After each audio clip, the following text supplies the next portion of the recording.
El acontecer de América Latina, Estados Unidos y el mundo con Red Mundial de Noticias. A través de Radio Cántico Nuevo. Red Mundial de Noticias con Johnny Romero.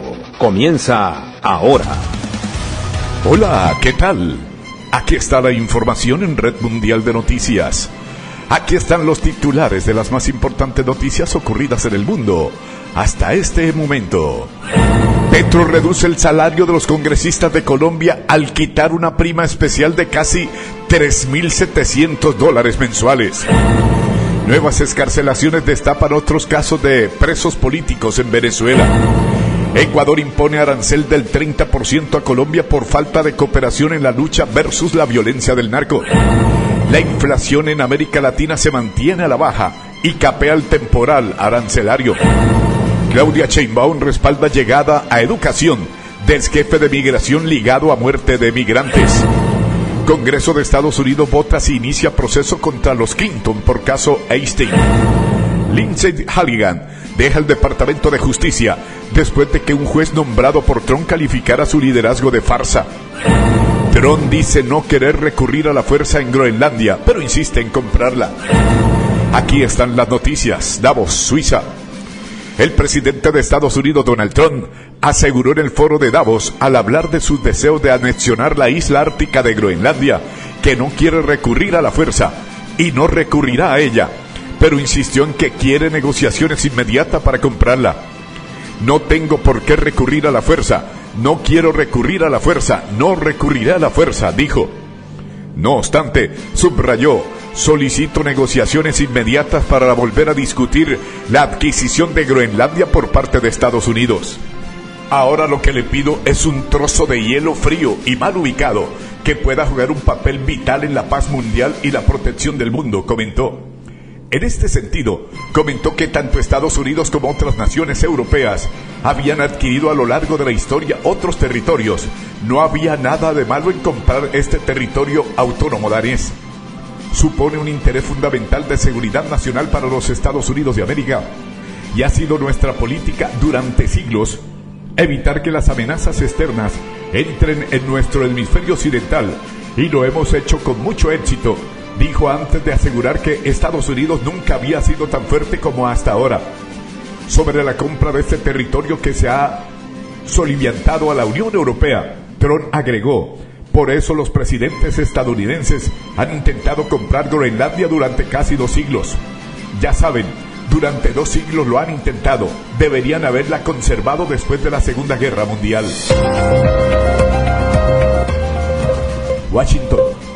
Lindsey Halligan, fiscal federal interina designada por el presidente Donald Trump para el Distrito Este de Virginia, dejó su puesto en el Departamento de Justicia, poniendo fin a su turbulento mandato que estuvo marcado por casos contra los enemigos políticos del presidente. La secretaria de Justicia, Pam Bondi, anunció la salida de Halligan en una publicación el martes por la noche, en la que escribió que era una pérdida significativa para el departamento y señaló que continuará sirviendo a su país de otras maneras.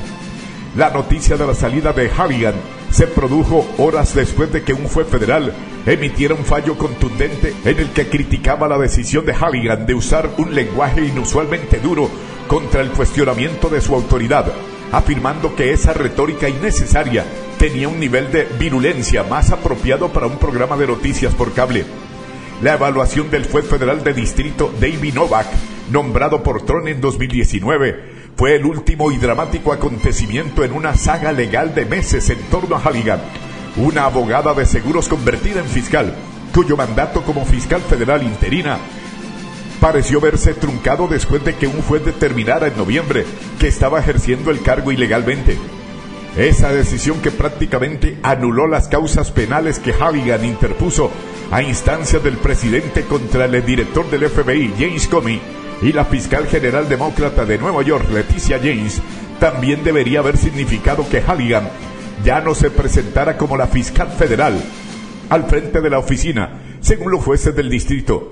Sin embargo, ella continuó usando el título en documentos judiciales, lo que provocó la ira de Novak y otros jueces que consideraron que estaba incumpliendo abiertamente el fallo. La señora Halligan siguió identificándose como fiscal federal de este distrito en sus alegatos, incluyendo las acusaciones formales y otros alegatos. Escribió Nova en un fallo de 18 páginas de un caso penal presentado por la oficina de Halligan. Decidí darle a la señora Halligan la oportunidad de explicar su postura.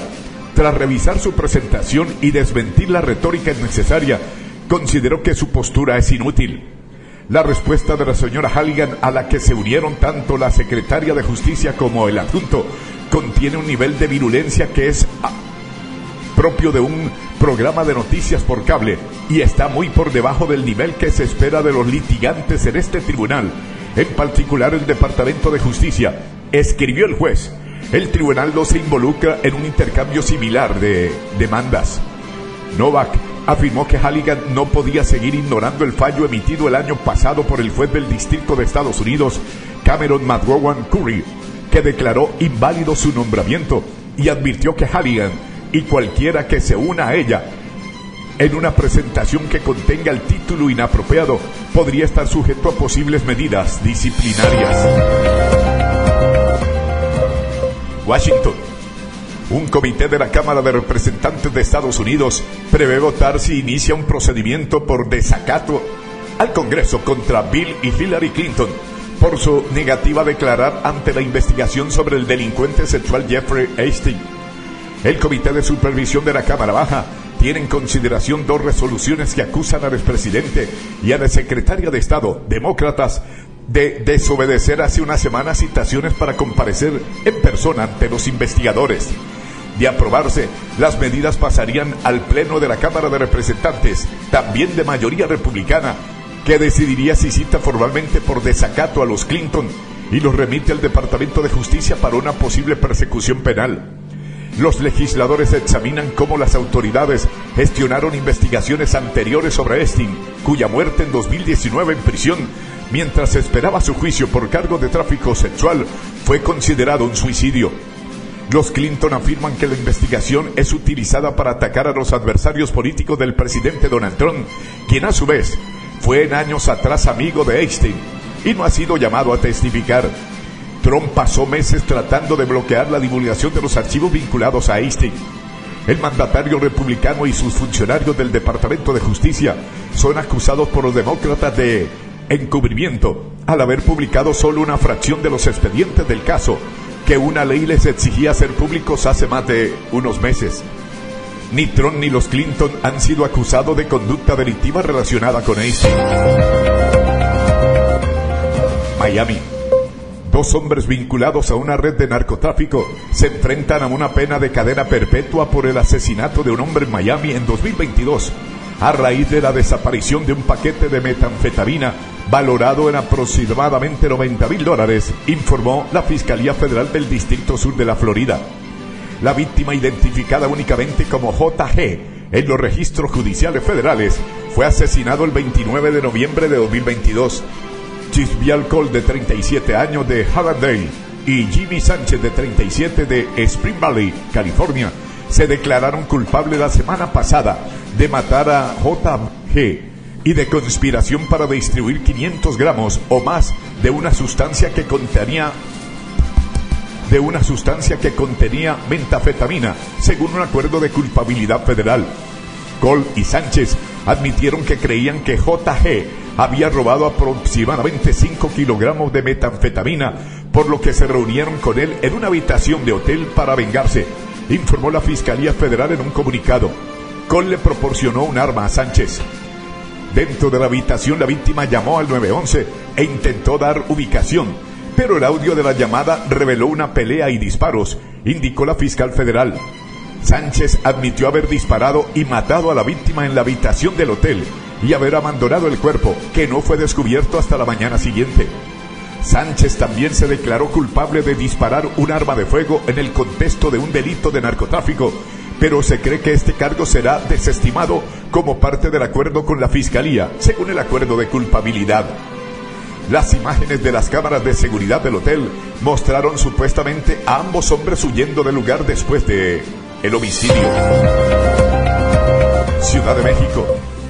La presidenta de México, Claudia Sheinbaum, defendió la llegada a la Secretaría de Educación Pública de Francisco Garduño, ex jefe del Instituto Nacional de Migración, INM, ligado al incendio de una estación migratoria en 2023 en Ciudad Juárez, donde murieron 40 personas. Garduño fue recién designado como titular de la Dirección General de Centro de Formación para el Trabajo, un área de la Secretaría encargada de coordinar los centros de capacitación laboral en el país. Este nombramiento generó controversia, pues en 2023 fue imputado penalmente por presuntas omisiones en la seguridad de dicha estación migratoria, aunque el proceso no derivó en una condena. Al respecto, Claudia Sheinbaum respaldó a Garduño al asegurar que no es un perfil cualquiera. Él viene desde hace mucho tiempo trabajando.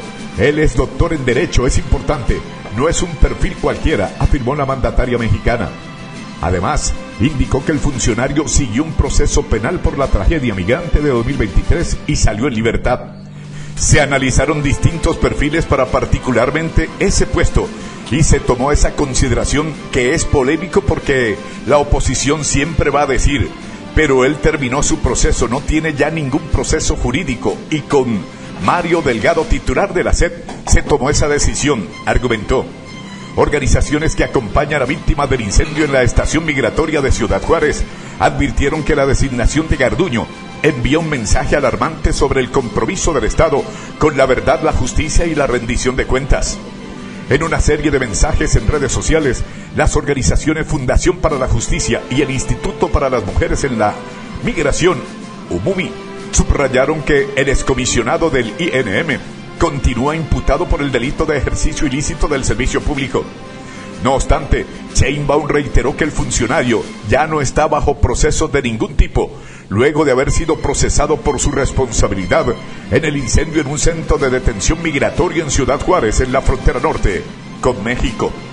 La noche del 27 de marzo de 2023, 40 migrantes provenientes de Guatemala, Venezuela, Colombia, Honduras, El Salvador, murieron asfixiados por el humo causado por este incendio.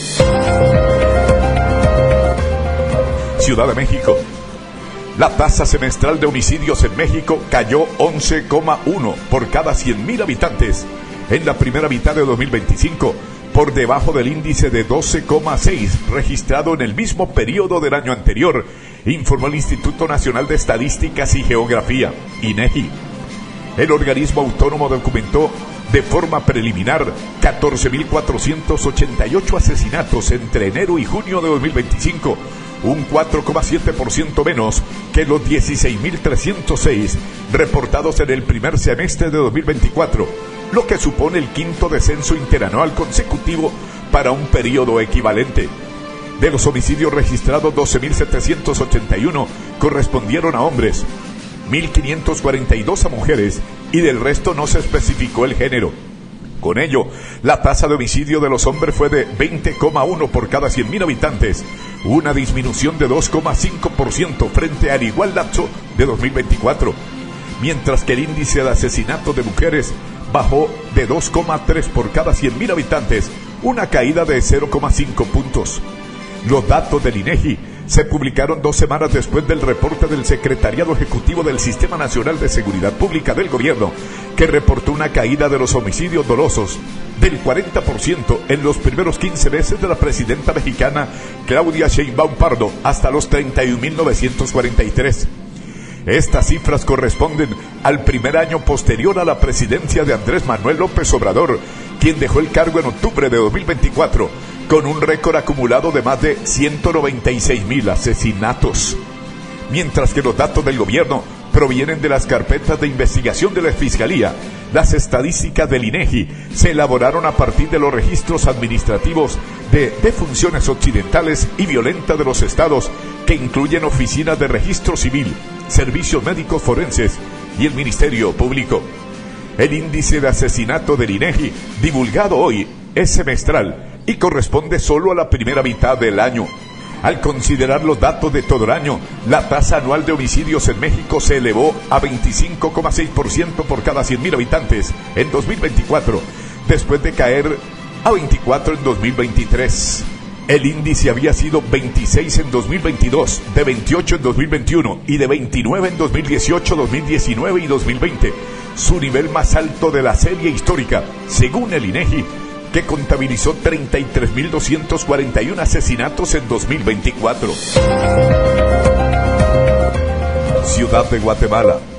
Las cárceles de Guatemala con hacinamiento del 340% representan una bomba de tiempo permanente, advirtió el ministro de Gobernación del Interior, Marco Antonio Villeda, que asegura mantener el control del sistema tras 2 motines y el asesinato de 10 policías el pasado domingo. La crisis involucró una serie de ataques coordinados por pandillas que dejaron a una decena de policías muertos, otros varios heridos y motines simultáneos en 3 centros penales del país, donde los reclusos tomaron a varios rehenes. Las autoridades guatemaltecas lograron la liberación de los retenidos y el control de las prisiones en menos de 24 horas, y el presidente guatemalteco Bernardo Arévalo de León decretó un estado de sitio vigente por 30 días. Arévalo de León afirmó en una rueda de prensa que la nación vive un periodo de dolor, pero resaltó que su administración ha tomado decisiones firmes con resultados inmediatos en el combate a las estructuras criminales.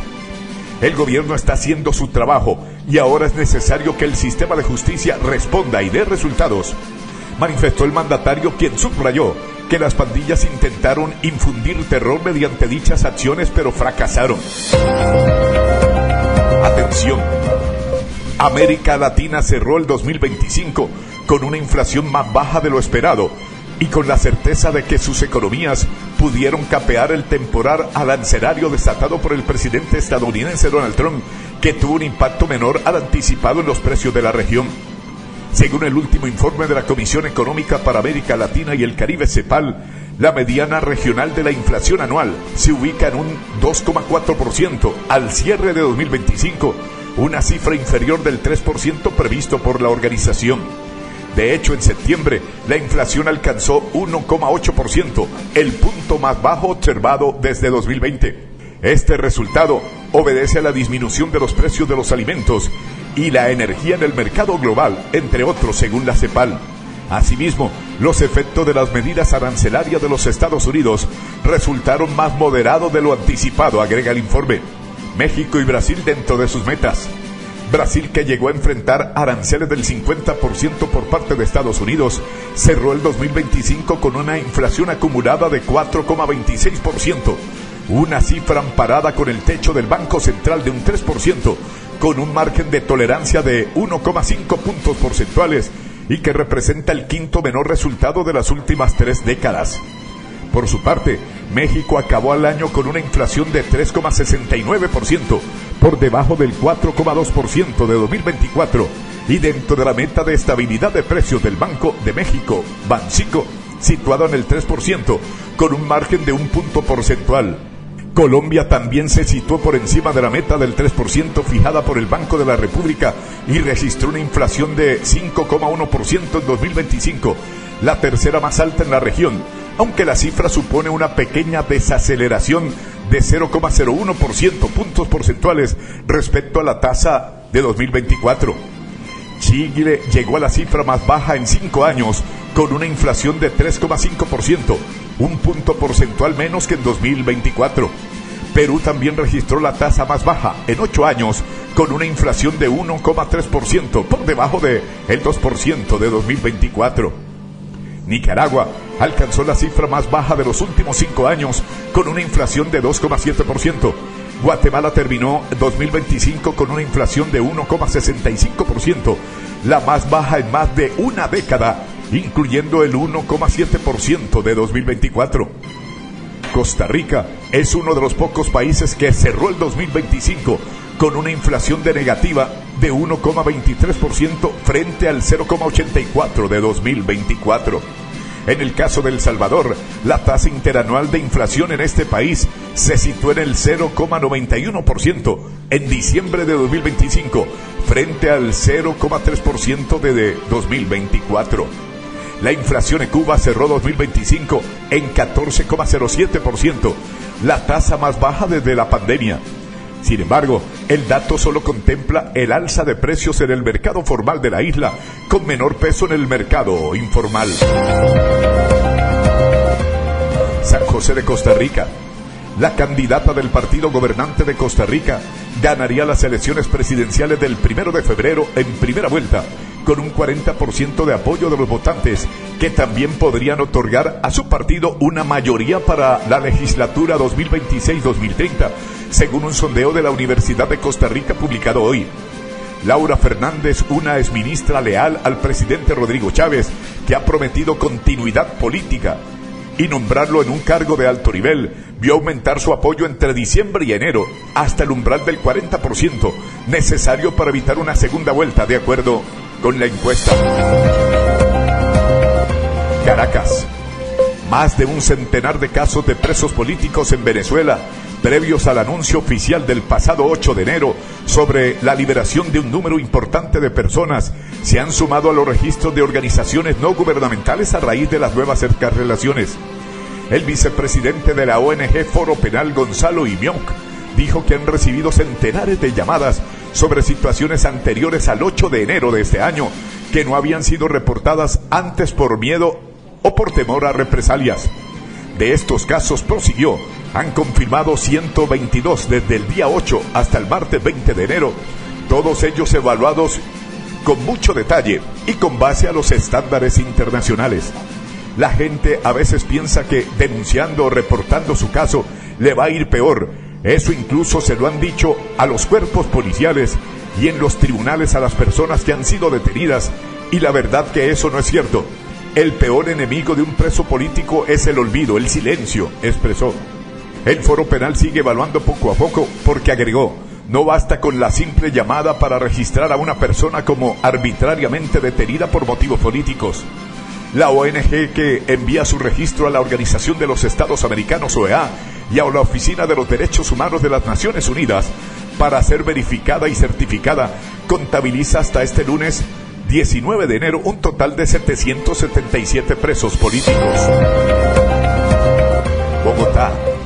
El presidente de Colombia, Gustavo Petro, firmó un decreto que elimina la prima especial de servicios que recibían los congresistas y que redonda los 16 millones de pesos, unos $3.700 mensuales, una decisión tanto aplaudida como cuestionada por sectores políticos. He firmado el decreto por medio del cual eliminamos la prima especial a los congresistas de la República, escribió Petro en redes sociales. El decreto 0030 de 2026, firmado pero difundido durante esta jornada, deroga una norma vigente desde 2013 y expedida por el entonces presidente Juan Manuel Santos. La medida vigente hasta hoy sustituía los beneficios de localización, vivienda y salud de los congresistas por una prima especial equivalente a más de 7,8 millones de pesos en 2013, que reajustada anualmente en el mismo porcentaje del salario básico, llevó su valor actual a cerca de 16 millones de pesos. Según la norma, la remuneración de los congresistas era desproporcionada frente al ingreso promedio de la población y a la realidad económica del país, por lo que el gobierno consideró necesario adoptar medidas de austeridad y reorientar el gasto público, en coherencia con los principios de sostenibilidad fiscal, racionalidad del gasto, transparencia y equidad. La medida tendrá efectos fiscales a partir del 20 de julio de 2026, fecha en la que se posesionará el próximo Congreso, que se elegirá el próximo 8 de marzo. La medida fue cuestionada por el presidente del Senado, Lidio García, quien afirmó en X que Petro recibió durante casi 20 años esa prima cuando fue congresista, sin expresar inconformidad. Este decreto no es una cruzada de austeridad, sino un mensaje de lo que equivocadamente considera un castigo político contra un Congreso que decidió ser independiente y no someterse al Ejecutivo, puntualizó. En contraste, la decisión fue celebrada por sectores afines al gobierno como un gesto de coherencia con el discurso de austeridad y equidad del presidente Petro. Esta es una buena noticia para Colombia. Reducir el salario de los congresistas es un mensaje claro. El poder público debe dar ejemplo, escribió el presidente de la Cámara, Julián López. La eliminación o reducción de beneficios salariales de los congresistas en Colombia ha sido planteada en el pasado desde el propio legislativo, sin que hasta ahora hubiera prosperado. Iniciativas en este sentido, entre ellas propuestas impulsadas por el senador Iván Cepeda y otros sectores, han naufragado en el Congreso en medio de resistencias internas. Quito. El presidente del Ecuador, Daniel Noboa, anunció que impondrá un arancel del 30% a las importaciones del vecino Colombia, ante la falta de apoyo en su lucha contra la violencia del narcotráfico en la frontera común. Nuestros militares siguen enfrentando a grupos criminales atados al narcotráfico en la frontera de 600 kilómetros con Colombia, sin cooperación alguna, dijo en la red social X Noboa, quien participa en Davos en el Foro Económico Mundial. Agregó que ante la falta de reciprocidad y acciones firmes, el Ecuador aplicará una tasa de seguridad del 30% a las importaciones provenientes de Colombia desde el 1 de febrero. Ambos países comparten unos 600 kilómetros de frontera que se extiende desde el Pacífico hasta la selva de la Amazonía, donde opera la guerrilla colombiana y organizaciones dedicadas al tráfico de drogas y armas y a la minería ilegal. Noboa, quien en 2024 declaró una guerra al narcotráfico, señaló que la medida se mantendrá hasta que exista un compromiso real para enfrentar juntos el narcotráfico y la minería ilegal en la frontera con la misma seriedad y decisión que hoy Ecuador asume. Hemos hecho esfuerzos reales de cooperación con Colombia, incluso con un déficit comercial que supera los $1.000 millones anuales, indicó Noboa, quien añadió que su país lucha solo ante la criminalidad en la convulsa área limítrofe, a pesar de haber insistido en un diálogo con Bogotá. Ecuador está ubicado entre Colombia y Perú, los mayores productores mundiales de cocaína, y por su territorio circulan un 70% de esa droga hacia mercados de Estados Unidos, Europa y Oceanía. Amigos oyentes, por el día de hoy llegamos al final de Red Mundial de Noticias. Mi amigo personal Federico Santiago y Johnny Romero les acompañamos. Les invitamos mañana a nuestra emisión diaria de noticias. Que el Señor les bendiga. Hasta pronto. Bye.